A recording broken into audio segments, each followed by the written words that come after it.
but not to any degree uncommon in the month of August. Saturday evening was as fine as was ever known, and the great body of holiday-makers laid out yesterday for visits to Mulgrave Woods, Robin Hood's Bay, Rigmill, Brunswick, Straiths, and the various trips in the neighbourhood of Whitby. The steamers Emma and Scarborough made trips up and down the coast, and there was an unusual amount of tripping, both to and from Whitby. The day was unusually fine till the afternoon, when some of the gossips who frequent the East Cliff churchyard, and from that commanding eminence watch the wide sweep of sea visible to the north and east, called attention to a sudden show of mares' tails high in the sky to the northwest. The wind was then blowing from the southwest in the mild degree which, in barometrical language, is ranked number 2, light breeze. The Coast Guard on duty at once made report, and the old fisherman, who for more than half a century has kept watch on weather signs from the East Cliff, foretold in an emphatic manner the coming of a sudden storm. The approach of sunset was so very beautiful, so grand in its masses of splendidly coloured clouds, that there was quite an assemblage on the walk along the cliff in the old churchyard to enjoy the beauty. Before the sun dipped below, the black mass of Kitchener, standing boldly athwart the western sky, its downward way was marked by myriad clouds of every sunset colour, flame, purple, pink, green, violet, and all the tints of gold, with here and there masses, not large, but of seemingly absolute blackness, in all sorts of shapes, as well as outlined as colossal silhouettes. The experience was not lost on the painters, and doubtless some of the sketches of the prelude to the great storm will grace the R&A and RI walls in May next. More than one captain made up his mind then and there that his gobble, or his mule, as they term the different classes of boats, would remain in the harbour till the storm had passed. The wind fell away entirely during the evening, and at midnight there was a dead calm, a sultry heat, and that prevailing intensity which, on the approach of thunder, affects persons of sensitive nature. There were but few lights in sight at sea, for even the coasting steamers, which usually hug the shore so closely, kept well to seaward, and but few fishing boats were in sight. The only sail noticeable was a foreign schooner with all sail set, which was seemingly going westwards. The foolhardiness or ignorance of her officers was a prolific theme for comment while she remained in sight, and efforts were made to signal her to reduce sail in face of her danger. Before the night shut down, she was seen with sails idly flapping as she gently rolled on the undulating swell of the sea, as idle as a painted ship upon a painted ocean. Shortly before 10 o'clock, the stillness of the air grew quite oppressive, and the silence was so marked that the bleating of a sheep inland, or the barking of a dog in the town, was distinctly heard, and the band in the pier, with its lively French air, was like a discord in the great harmony of nature's silence. A little after midnight came a strange sound from over the sea, and high overhead the air began to carry a strange, faint, hollow booming. Then, without warning, the tempest broke, with a rapidity which, at the time, seemed incredible, and, even afterwards, is impossible to realize. The whole aspect of nature at once became convulsed. The waves rose in growing fury, each overtopping its fellow, till, in a very few minutes, the lately glassy sea was like a roaring and devouring monster. White-crested waves beat madly on the level sands, and rushed up the shelving cliffs. Others broke over the piers, and with their spume swept lanthorns of the lighthouses, which rises from the end of the pier of Whitby harbour. The wind roared like thunder, and blew with such force that it was with difficulty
fishing boat, with gunwale underwater, rushed into the harbour, able, by the guidance of the sheltering light, to avoid the danger of dashing against the piers. As each boat achieved the safety of the port, there was a shout of joy from the mass of people on shore, a shout which, for a moment, seemed to cleave the gale, and was then swept away in its rush. Before long, the searchlight discovered some distance away a schooner with all sails set, apparently the same vessel which had been noticed earlier in the evening. The wind had by this time backed to the east, and there was a shudder amongst the watchers on the cliff as they realized the terrible danger in which she now was.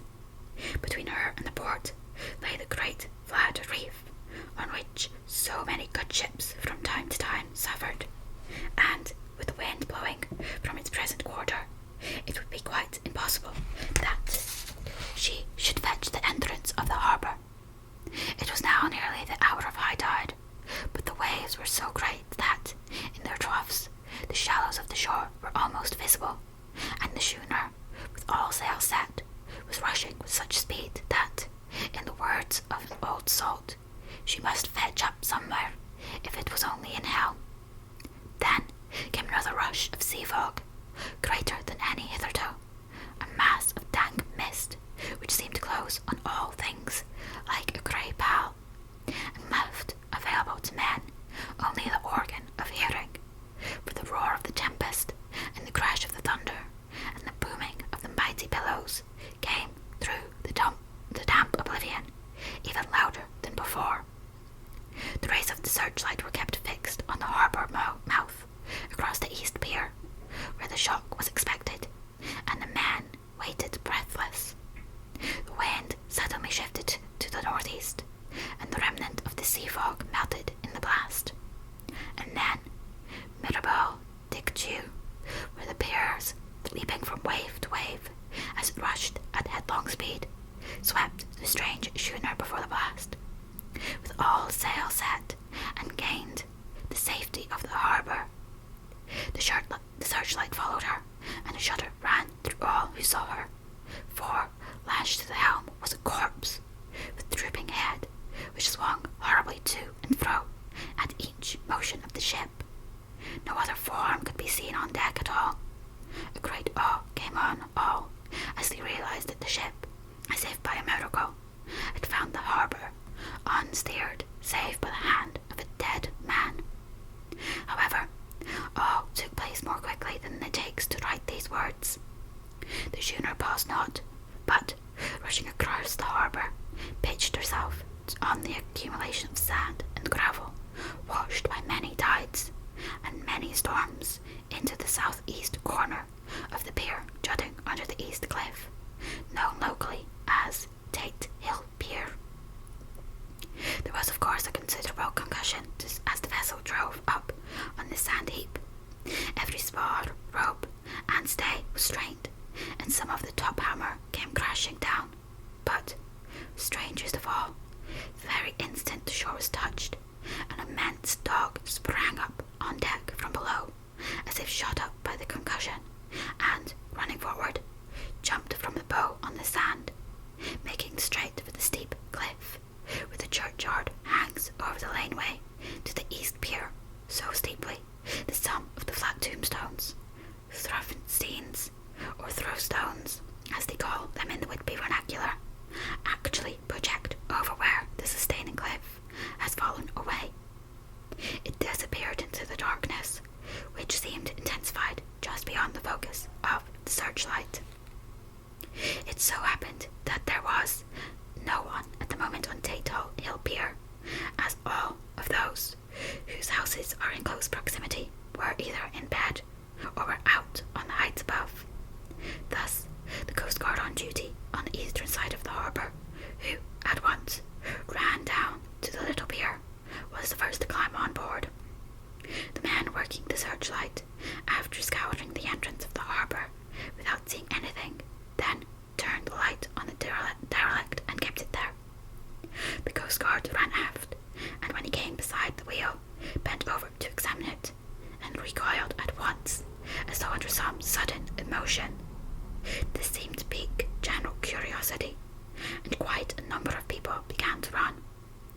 It is a good way round from the West Cliff by the drawbridge to Tatedale Pier, but your correspondent is a fairly good runner, and came well ahead of the crowd. When I arrived, however, I found already assembled on the pier a crowd, whom the Coast Guard and police refused to allow to come on board. By the courtesy of the chief boatman, I was, as your correspondent, permitted to climb on deck, and was one of a small group who saw the dead seaman whilst actually lashed to the wheel.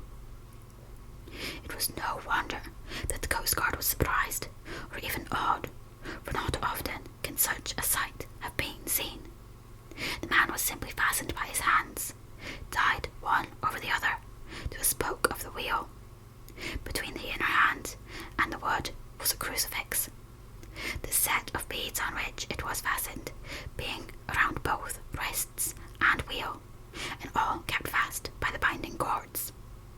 The poor fellow may have been seated at one time, but the flapping and buffeting of the sails had worked through the rudder of the wheel, and dragged him to and fro, so that the cords with which he was tied had cut the flesh to the bone.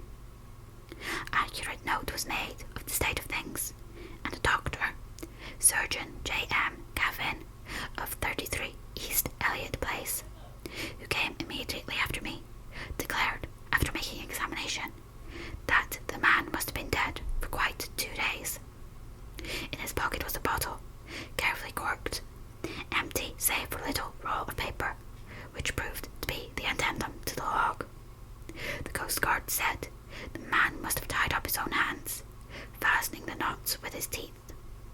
The fact that the Coast Guard was the first on board may save some complications later on in the Admiralty Court, for Coast Guards cannot claim the salvage which is the right of the first civilian entering on a derelict. Already, however, the legal tongues are wagging, and one young law student is loudly asserting that the rights of the owner are already completely sacrificed, his property being held in contravention of the statutes of mortmain, since the tiller, as emblemship, if not proof, of delegated possessions, is held in a dead hand. It is needless to say that the dead steersman, who has been reverently removed from the place where he held his honourable watch and ward till death, a steadfastness as noble as that of the young Casabianca, and placed on a mortuary to wait inquest. Already the sudden storm is passing, and its fierceness is abating. Crowds are scattering homeward, and the sky is beginning to redden over the Yorkshire wolds. I shall send, in time for your next issue, further details of the derelict ship which found her way so miraculously into harbour in the storm. Whitby. Mina Murray's Journal, 8th of August. Lucy was very restless all night, and I too could not sleep. The storm was fearful, and as it boomed loudly among the chimney pots, it made me shudder. When a sharp puff came, it seemed to be like a distant gun. Strangely enough, Lucy did not wake, but she got up twice and dressed herself. Fortunately, each time I awoke in time, and managed to undress her without waking her, and got her back to bed. It is a very strange thing, this sleepwalking, for as soon as her will is thwarted in any physical way, her intention, if there be any, disappears, and she yields herself almost exactly to the routine of her life. Early in the morning we both got up and went down to the harbour to see if anything had happened in the night. There were a few people about, and though the sun was bright and the air clear and fresh, the big, grim looking waves that seemed to darkness themselves because the foam that topped them was like snow, forced themselves in through the narrow mouth of the harbour, like a bullying man going through a crowd. Somehow I felt glad that Jonathan was not on the sea last night, but on land. But oh, is he on land or sea? Where is he?